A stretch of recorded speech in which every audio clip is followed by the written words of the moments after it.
अस्सलाम वालेकुम। लफ्ज रंगबाज अमूमन कई मायनों में इस्तेमाल किया जाता है। कपड़ा रंगने वाला भी रंगबाज होता है और अपने मसाइल को भूलकर खुश रखने और रहने वाला शख्स भी रंगबाज कहलाता है।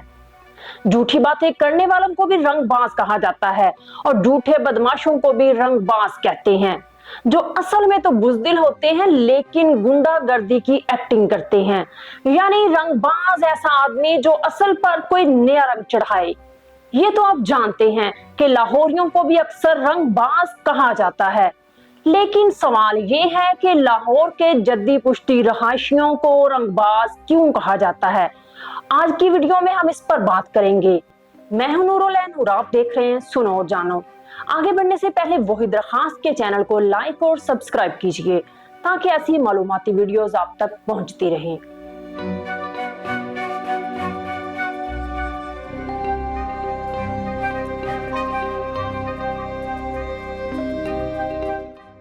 आज से कुछ सदियां पीछे चलते हैं, यानी मुगलों के दौर में। मुगल शहंशाह अकबर और शाहजहां के दौर में लाहौर नील की दुनिया की सबसे बड़ी मंडी था और शहंशाह अकबर ने लाहौर के किले से जरा फासले पर हिंदुस्तान में नील की पहली मंडी कायम की थी और ये नील सफेद कपड़ों को रंग करने के लिए इस्तेमाल किया जाता था।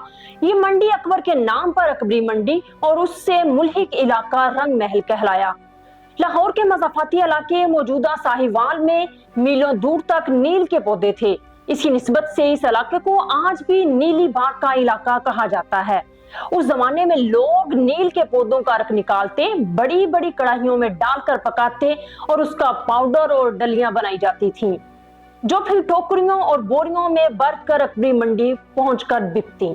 ये नील की डलियां और पाउडर लाहौर से बंबई और कलकत्ता के फ्रांसीसी और अतालवी ताजर खरीद लेते और बहरी जहाजों में भरकर ये नील इटली के साहली शहर जनेवा पहुंचाया जाता। ये स्विट्जरलैंड का शहर जनीवा नहीं बल्कि इटली का कदीम शहर जनेवा है। जनेवा नामी शहर फ्रांसीसी शहर नेम के करीब था। नेम शहर डी नेम भी कहलाता है, जहां कपड़ा बनाने की हजारों खड्डियां लगी थी। उन पर मोटा सूती कपड़ा बुना जाता जो सर्ज कहलाता था। कपड़ा बनकर फिर जनेवा पहुंचता, जहां उस पर लाहौरी नील का रंग चढ़ाया जाता, जिससे यह कपड़ा नीला हो जाता था। यह कपड़ा फिर दर्जियों के पास पहुंचता। दर्जी उससे मजदूरों, मिस्त्रियों और फैक्ट्री वर्कर्स के लिए पतलूनें सीते। वो पतलूनें बादशाह जनेवा शहर की वजह से जीन्स कहलाने लगी। जीन्स की पतलूनें दुनिया भर में मशहूर हो गई। डी नेम शहर के ताजरों ने अपने कपड़े को भी डी नेम कहना शुरू कर दिया और D name Aahista Aahista denim बन गया, जबकि जीन्स और डेनिम वक्त गुजरने के साथ साथ इकट्ठे होकर डेनिम जीन्स बन गए। जीन्स के तीन अनासर थे: डी नेम का कपड़ा, लाहौर का नील और जनेवा के दर्जी। मुगलों के दौर में अगर लाहौर का नील ना होता तो शायद उस दौर में जीन्स ना बन सकती थी। अगर बनती भी तो कम से कम नीली ना होती और आज शायद जीन्स की पैंट का वजूद ना होता। जीन्स का नीलापन लाहौर की बदौलत था।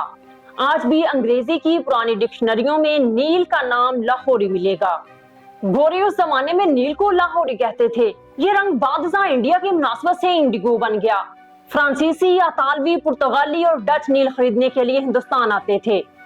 ये उस दौर की बात है जब नील लाहौर की सबसे बड़ी तजारत था। तब ये पाको हिंद में लाहौरी या इंडिगो कहलाता था।